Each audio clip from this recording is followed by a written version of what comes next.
If you're blue and you don't know where to go to, why don't you go where fashion sits? Look at this guy.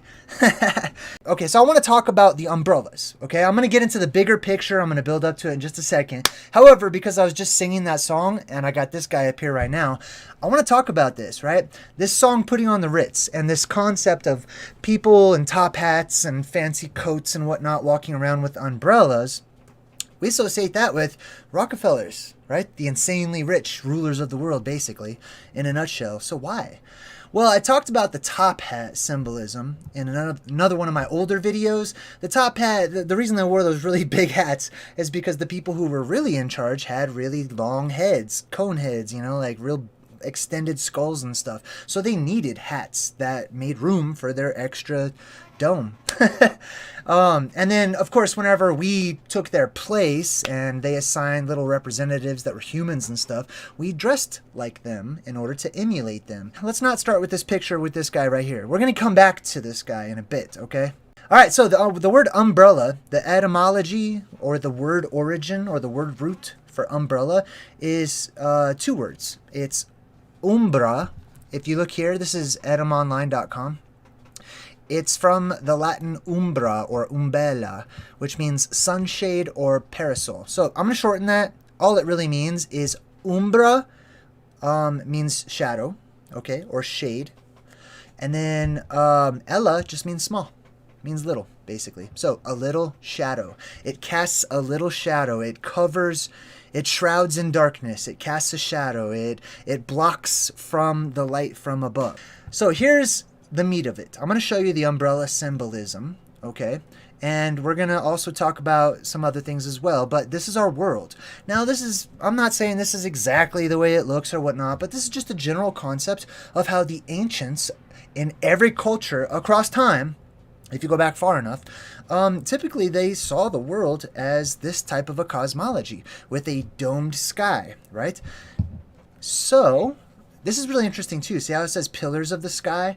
And it's got the earth actually bending upwards towards the edges there. I think that's a very interesting drawing. But I want to show you how this is relevant. So let's go ahead and put, boom, a little snow globe on top of that. Because the snow globe, as we'll see in a bit, also represents the same thing that the umbrella does, essentially. The umbrella is really just the top part of our world. That's the symbolism of it, and that's the simplicity of it too. As you can see, boom, that is the umbrella. That's the umbrella symbolism. It is the covering that provides nighttime or shade from the brilliant light of the heavens, right? Or the Elysian fields or space or whatever you want to call it. Not academic space, okay? I totally don't think that space is dark or black or any of that. I think it's full of light everywhere. I mean, heaven is up. Heaven is space. We all know that. Every depiction of heaven is nice and bright and white everywhere and pearly and shining and shimmering and colorful. So I don't buy that garbage that space is the black emptiness that we look up when we see the sky, okay? The stars hint at the glory of the actual heavens, okay? As does the sun, as does the moon, all being white, essentially, okay?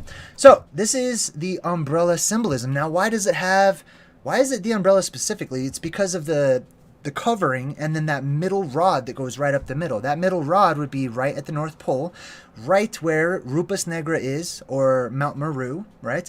The sacred mountain. It's actually relevant to umbrella symbolism because we're going to talk about the Umbrella Academy here in a minute. So I'm going to go ahead and take this off the screen. I feel like everybody has a good, real simple, you know, it's pretty easy to understand. If that's the cosmology, okay? So I know everyone has different ones. This one's mine so far. Now, in umbrellas, you'll notice that they actually have sacred umbrellas in religions. Specifically in Catholicism, they have all of these umbrellas that they have, red and yellow, typically in color for this one at least. This one's in the Basilica. Whenever the Pope goes somewhere, they put out an umbrella for him, basically, right? He needs to sit under the umbrella, as does Rihanna, apparently. This one is for liturgies and other religions, right? They have these sacred umbrellas that they'll bust out for different, like, events or occasions or whatever. Not for rain. Actually, the umbrella literally isn't even for rain. Remember the word umber, right? Means shadow. Ella means little, little shadow. So that has nothing to do with rain. It's providing shade for you. It was literally for the sun, and it was called a parasol, which means alongside the sun, or alongside the light. Okay, I believe that's, I'm guessing, as far as para, I think it means alongside. But anyways, you brought it out to shade yourself from the sun, from the light of the sun. So imagine this. Going back to the ritzy people, right? Hold on, let me get back to that ritzy dude picture. Going back to this guy, okay? Now remember, I said he's emulating the real rulers who once came here from above, floated down from the sky, landed in a particular region. I'm going to say Mount Maru, okay? That's because that's pretty much every story I've ever looked into. The gods, the angels, all of these beings always land on some mega mountain, okay? Now, I believe that mountain has been misinterpreted as local mountains, or maybe they just did that just to try to establish their countries or something on the map. I don't know. But I believe all of these mountains, where these angels and gods and demons and whatever you want to call them, that's where they landed, right in the middle. Boom, they came right down in the middle, landed on Mount Maru. We'll talk about that too in a bit. But my point is, this guy doesn't need... I'm guessing, okay? He doesn't look alien enough to me, so I'm guessing he's human. If he is, he does not need the umbrella. Unless it's raining or whatever, but he's taking a picture. It looks like he's probably indoors or something. I don't know. But I can't imagine that it rained that much, right? Or whatever the reason was, umbrellas were associated with being ritzy and rich and in charge, basically. That's because those beings who were in charge were photophobic. When they come down here from the brightness of space and everything, where everything is white in color, or pearlescent, kind of like here. Win Wilson just traveled through time to join the Good Vibe Tribe. Welcome, Win. Nice to have you. So yeah, the pearlescent beings... white, whatever you want to call them. I always say, hey, they're not Caucasian, they're white, okay? And they always are described that way, okay? Some people have called them the white devils, the white angels, the white, whatever you want to call them, the white brothers from space, you know, all kinds of different things. They were photophobic, okay? Their skin could not handle being under this intense light that we call the sun. So they invented what we call collars, okay? I don't have a picture of collars right now, or I would show you. Matter of fact, let's get off this picture, because it's just irritating me that I've had one picture up for so long. Anyways, they had collars. Why? Why do we even have collars, right? Why would we add that to a shirt or whatever? Because you popped it. You put the collar up to keep the sun off of your neck. And they put up their umbrellas to keep the sun, or their parasols, up to keep the sun off of their bodies. These, see how white he is? This is the Penguin from Batman Returns, okay, if you don't know. But he represents these beings who are not of this world, who come down here and try to take over and rule over people, just like the Penguin, aka Oswald Cobblepot, I believe. Anyways, but look at him. He's not Caucasian. This dude's pasty pale white. Oh, Scooby Snacks just regenerated. Look at you go. I just watched the new Doctor Who, the special one. I mean, it's not new, but oh my god, I can't wait till the new season comes out. All right, so yes, this guy right here, the Penguin. Also, penguins are black and white, right? Black and white, as I've talked about in the past, represents space. Space itself, or the heavens, or the Elysian fields, whatever you want to call it, is white. It's brilliant. It's bright. It's full of brightness, and it's full. It's not even empty. And I believe that's actually what the Red Hot Chili Peppers song is about, called Snow. Anyway, I just wanted to point that out, okay? They are photophobic. They come down from above, okay? They float on down. Now, do they float down on umbrellas? I don't know, okay? They might, if gravity resets, like I speculate, right? And we go through a zero gravity and it slowly restores, you could probably float down on whatever, right? Depending on the factors involved. But I do just say that they hold the umbrella and they're floating around just like in Fortnite, or Mary Poppins. She's obviously an alien, or I mean, like, she's obviously magical, mystical, different, not of this world, not of this earth. She literally floats down out of the sky. This one's not really my favorite one. She did a good job, but I like this one better. But yeah, Mary Poppins, she Hey, look at that. Hope in Jesus with Olivia traveled through time to join the Good Vibe Tribe. You get Rick and Morty. Welcome, everybody. So here's the penguin again, right? So he's pasty, he's pale, he's that Phanazoid color that I always try to talk about. Sort of a dull white, pearlescent, shimmery shine. He doesn't really have the shining part right there. But then I also want to talk about his fingers and the way they put his fingers just like this. I mean, I'm already talking about it. I might as well just tell you, right? But anyways, there's different hand signs that these beings seem to have, or at least they're understudies. Okay, those of us who took the mantle. There are certain hand signs or whatever. And I'm not saying anybody who throws up any kind of hand sign means it, knows what they're doing, knows about the esoteric hand signs and stuff like that. But I am telling you, there is a reason why they put his fingers like that, right? And I hope we're going to get back to that. I should just tell you, right? It represents a letter, essentially. It's this one right here. It's the Spock one. It's the same one. Okay, it just makes a W. Or you could do that. W, same thing, right? If you do it like this, though, then you make V's. Then you get 3 V's and stuff. I'm actually going to show you guys about that here in just a minute. So, the Umbrella Corporation, right? What's up, Salted Cedar? He says, the only way to enter is through the womb. The only way to leave is through death. Whew, man. Mary Poppins is so classic, I know, right? All right, so the Umbrella Corporation, right? This is the corporation, the body of people or whatever, that is trying to run the earth. They're trying to rule over the earth. They are the ones who have the umbrella around the earth. They're the ones who are screwing with the sky itself, the dome itself. Going out to Antarctica, doing all these weird missions like Operation Fishbowl, Operation High Jump, which I'm going to talk about Operation Fishbowl here in a minute too. So the Umbrella Corporation, if you can look at this symbol, you can also see that they have I think it's called the Maltese Cross or something like that, right? Basically, it's like a crusade kind of cross or whatnot, you know. This is symbolic for our world as a top-down view, okay? Right in the middle would be the North Pole or whatnot. This is the umbrella facing down, the umbrella, the canopy of our world. Sometimes it's called the canopy, like in the Bible and other religious texts. All right, let's see what else we got here. Oh, this is Fortnite. So this is the one I did want to talk about because I put that little preview of Fortnite in there and the dome cracking and stuff. And if you've ever played Fortnite, it's a video game. A lot of times the characters will just drop down out of the sky. The whole video game is about the plasma apocalypse. It's about our world. It's about forgetting and the massive amnesia and reset and all the stuff that happens. Anyway, I'm probably going to have to do a video on that another time. But if you look closely, can I zoom into that? How do I zoom in? Hold up. Can you guys see that right there? It says no sweat insurance. It's got an umbrella and the top of it is on fire. That's interesting because to me, like I said, the umbrella portion represents the dome of our world or the canopy of our world. And there's fire around the outside of it, which represents the plasma or the plasma sphere that wraps around Earth, wraps around our world, right? So these guys all drop in on their little umbrellas and stuff like that into this world, immediately start, you know, building and fighting and all this stuff.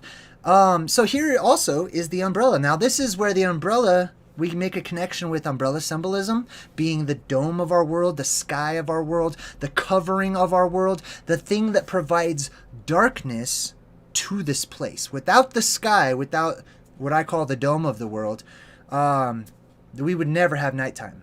I don't believe. I don't think we would ever have nighttime. The glory of the heavens, however you want to describe it, would just be lit up everywhere. There would be no darkness whatsoever. So our sky, the dome of our sky, covers us from that glory, from that brightness, from that glow of the Elysian fields or heaven or whatever you want to look at it as, space. So some people have made Halloween costumes where they're trying to be a, what do you call it? I forgot the word for it. A dome thing. Snow globe.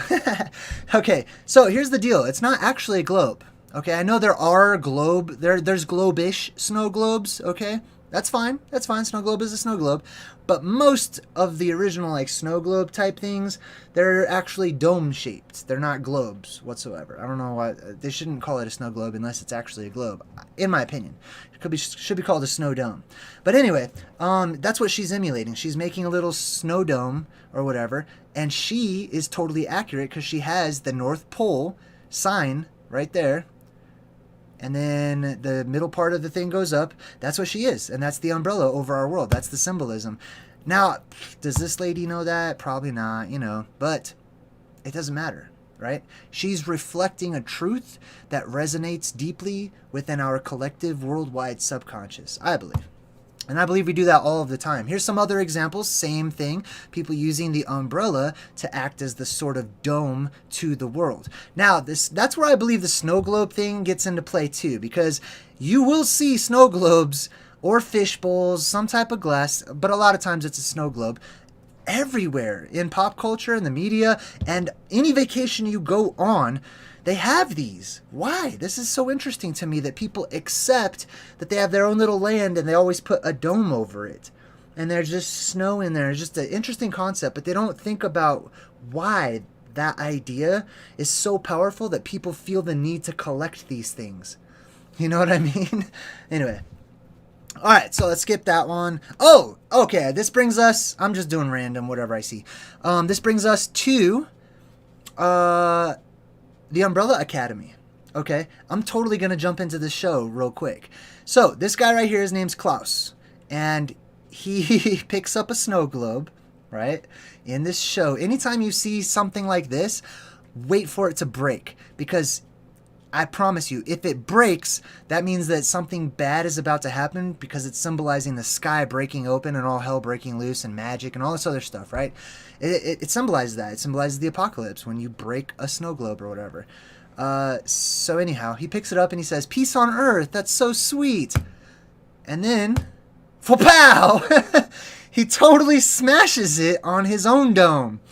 So yeah, some snow globe symbolism, the sky breaking open, basically. Same other thing. This is also from the Umbrella Academy. They slipped this one in there. Now, that's not actually just a fishbowl. That's a guy, okay? He has a fishbowl head. He's sort of like an alien or whatever. Basically, he's like one of the head guys who works out in this office out in space. Which is really interesting, too, to me, because they often depict, like, people who work out in space as, like, being in an office or whatever.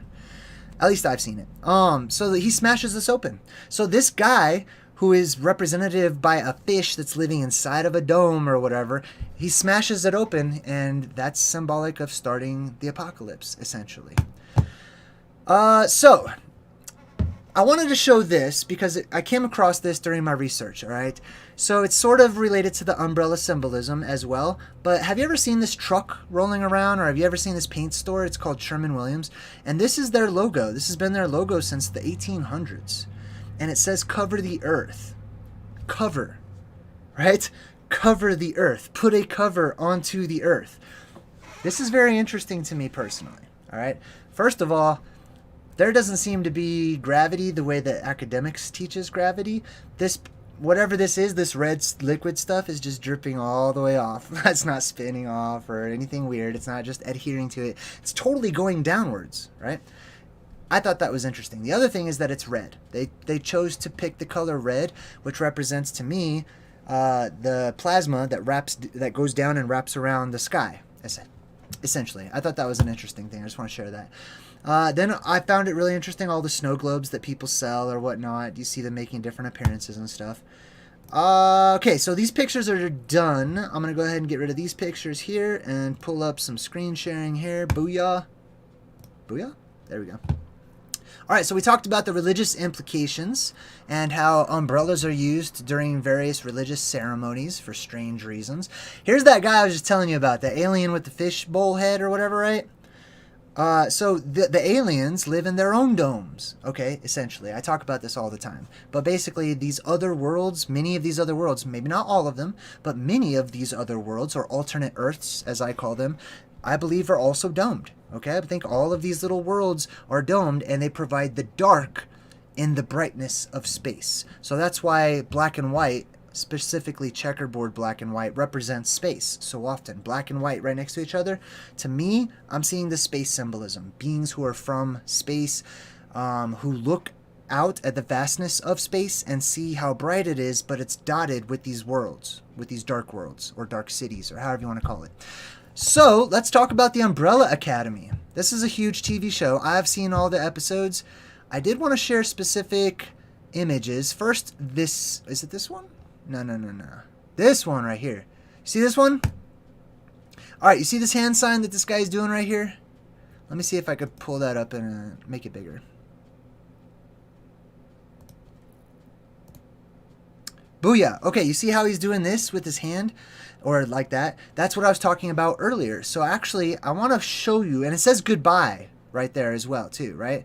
It says goodbye. He's making the little Vav, the double Vav, or the triple Vav, or the triple V, or the Shin. Okay, this is also the letter S in Hebrew. It's like a W, basically. It looks like a W, or a crown or something, but it's letter S. It's the letter Shin, which they say is thrown up by certain communities, usually the Jewish community, to represent Shaddai, which is one of the names for God or whatever. I don't know how I feel about that, because S, the Shin letter, also represents teeth, or to devour, or to eat, just like Kronos, who is the great devourer, the one-eyed god above. Basically the hole that opens up in our sky, and the light that you see as a huge eye in the sky, or a hole or whatever. And he eats his children. He sucks up the inhabitants of the earth, sucks them up into the sky. Rocks and stuff go up there. Blah, he doesn't like it. He pukes them back out. That's the story of Kronos, or the Eater, etc. Right? Anyway, so let me share this with you. I thought this was really interesting because I found some paintings and stuff where people had flashed this exact same hand sign, right? They put that on Jesus. He's flashing it, looking up into the sky. This chick is flashing it, looking up into the sky. God is flashing it, looking down on everyone.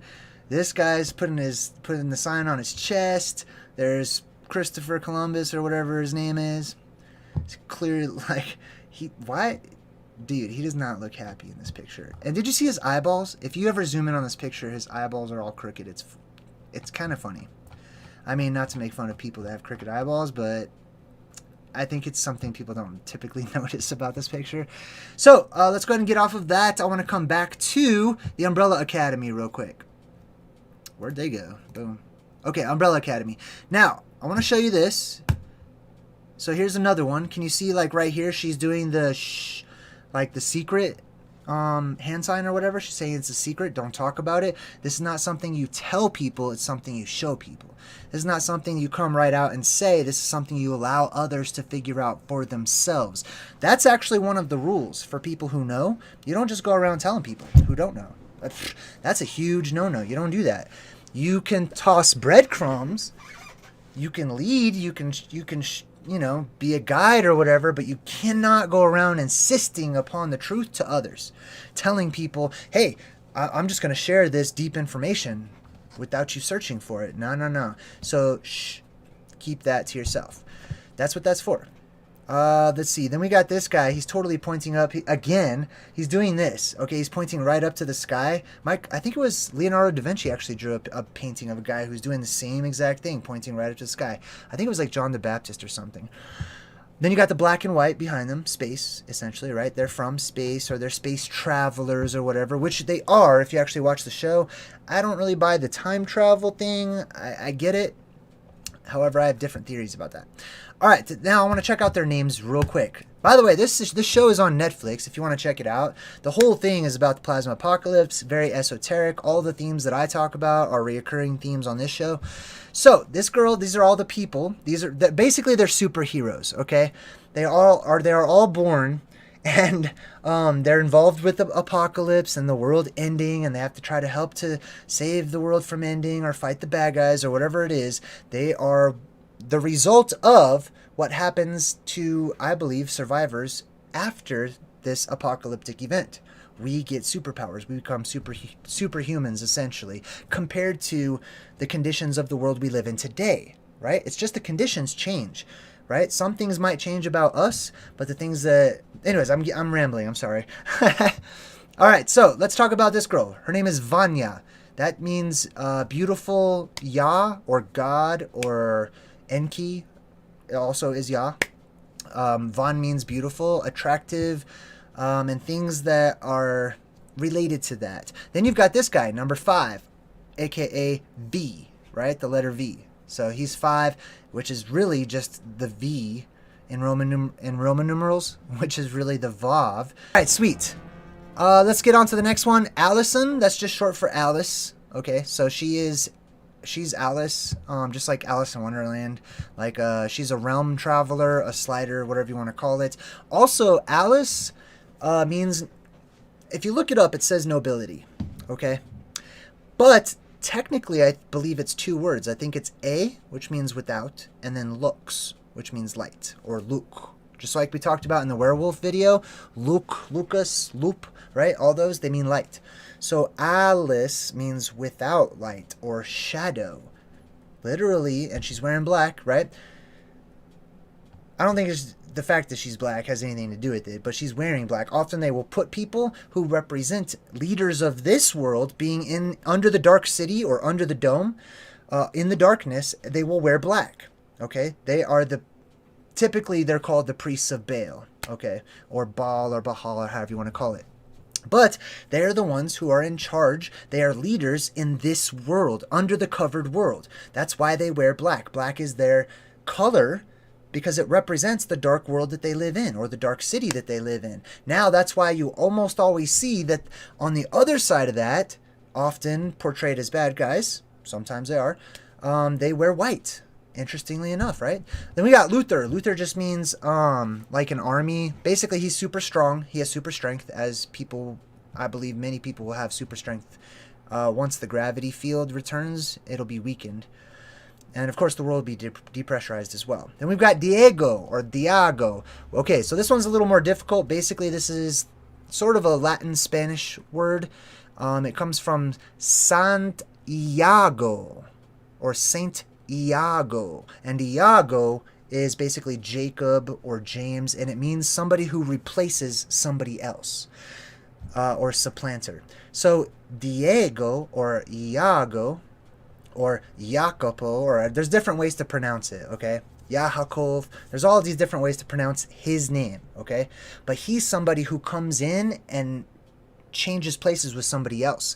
That means, remember how I said Kronos sucks up his children, which are us, basically, up into the sky. This is your rapture and stuff like that, and then spits them back out or whatever. Well, those alien beings, extraterrestrials, otherworldly people, whatever you want to call them, they come in during this time. They are the replacements. Okay, we get replacements here. We lose a lot of people, right? Lots of people, but some of those people are replaced by these visitors who come down. They are the supplanters. Then, of course, you've got Klaus. Klaus is just short for Nikolaus or Niklaus. Laos means people, just like the country. Laos means people or tribe. And then Nike means victory. Right? Victory of the people. So every single person here, their names were chosen specifically because of who they represent. They don't represent just themselves, just individuals, and this story is just about specific people. This story is about you and me and everybody else here in this world and what happens to us when these apocalyptic scenarios come and go. Okay, I feel like I ranted a bunch on that one, but it's pretty relevant because they're called the Umbrella Academy. Now, if you look it up, why are they called the Umbrella Academy? It's not like they carry around umbrellas or whatever, you know what I mean? They say that they were named that because the guy who started their school, let me get over to that. Now we're going to get back to Mount Maru. Where is it?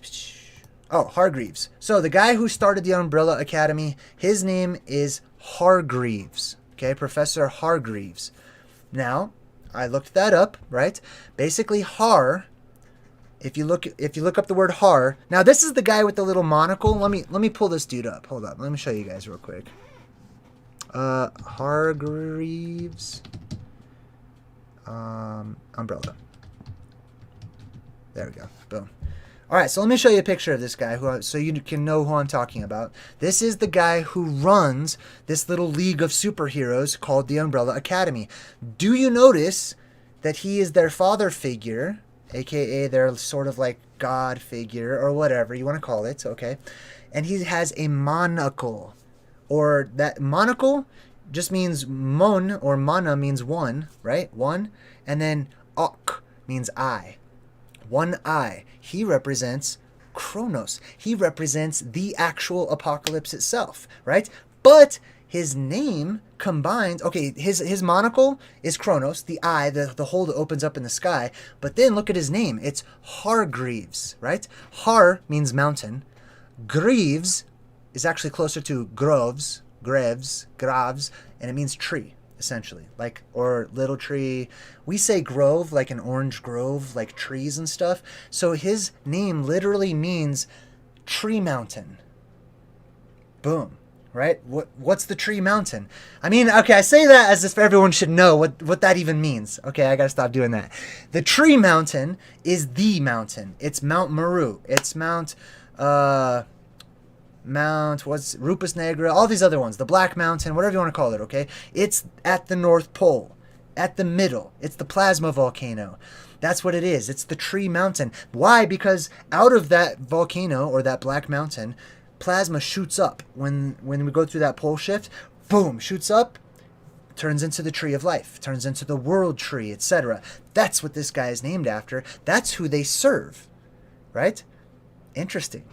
Interesting. It's all kind of coming together. I just wanted to share that. I thought that was a really interesting connection there. All right, what else do we got? Boom, we talked about the Umbrella Academy.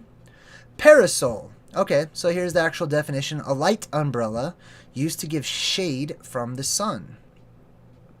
Okay, yeah, pretty much. Also says here, a widely distributed large mushroom with a broad, scaly, grayish-brown cap. Okay, mushroom symbolism is also the same thing as umbrella symbolism, okay? You will see that often. I know a lot of people will go like straight into psychedelics and they'll just be like, oh, it's all about psychedelics. Yes, absolutely. Like you can do, you know, you can make the correlation and talk about the benefits of psychedelics and stuff like that. However, sometimes that mushroom shape or whatnot is actually showing you and symbolizing the shape of our world, with the stem and then the cap being the umbrella, just like in Alice in Wonderland, right?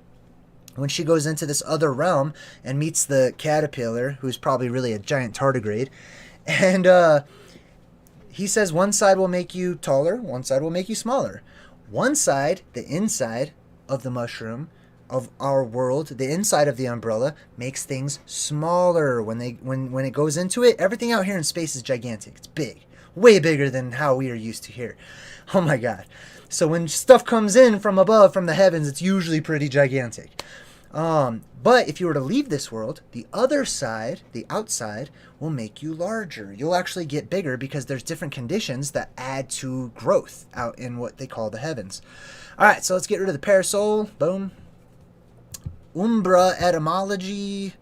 Is this relevant? Oh, this is kind of interesting. Late 16th century, denoting a phantom or a ghost. That's kind of interesting. A phantom or a ghost. Well, I believe plasma or ectoplasm, which is ghost or spirit outside of the body, is exactly what that is. So I think that's a great connection. What else do we have? Let's see here. Oh, meaning of Hargreaves. I already looked that up. We already talked about it. It's just kind of like Armageddon. All right. It's actually Har or mountain, Megiddo, which is a place. So I looked that up too, right? Let me see if I still have it up here. Megiddo. Here we go. So what does Megiddo mean? Har Megiddo or Armageddon, the end of the world, the final battle. Where does that take place? Now, a lot of people speculate, well, you know, it's exactly where it says it is. It's just in that one spot, blah, blah, blah. But like I said, I believe that they take the actual place, which is usually Mount Maru or some other places, right? Main places. And they switch out. They do a switcheroo with their own mountains in their own regions, in their own areas.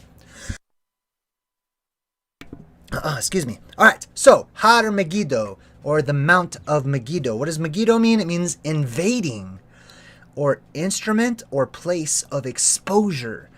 Invading. The mountain of invasion. Why would anybody invade a mountain, right? Like, unless you have somebody already on the mountain and somebody else is trying to get to the top of it or whatever. Like, this doesn't add up for some sort of like battle on Earth, some regular war that we have in modern times. Okay, I don't normally see wars taking place on mountains and stuff. I know it says valley, but we're talking about, because the Valley of Megiddo is technically where they say that this fight happens. But it's called Har Megiddo, the mountain of invasion, right? The etymology comes from the verb gadad, which means to cut, to invade, and to expose. That is the place, the mountain of exposure, the mountain right underneath where something invades. Mount Maru, the mountain of the ocean, the watery mountain. All right, thought I would just share that with you. Putting on the Ritz, interesting, right? We already talked about that at the beginning. This was for my thumbnail. That was the professor, boom. Hargreaves, I already did that, boom. All right, let's take this off here, Pipal. Okay, let me just double check, and then I want to jump into the chat. Let's see. I just want to make sure I covered all the pictures and stuff that I had. Talked about Mary Poppins, talked about the penguin. We went over the black and white symbolism. We talked about why the penguin and these other rulers or white devils or whatnot tend to be so pasty pale, almost albino looking, you know, sort of an off albino color. Talked about the Umbrella Corporation, Fortnite, why we have these things. Interesting, right?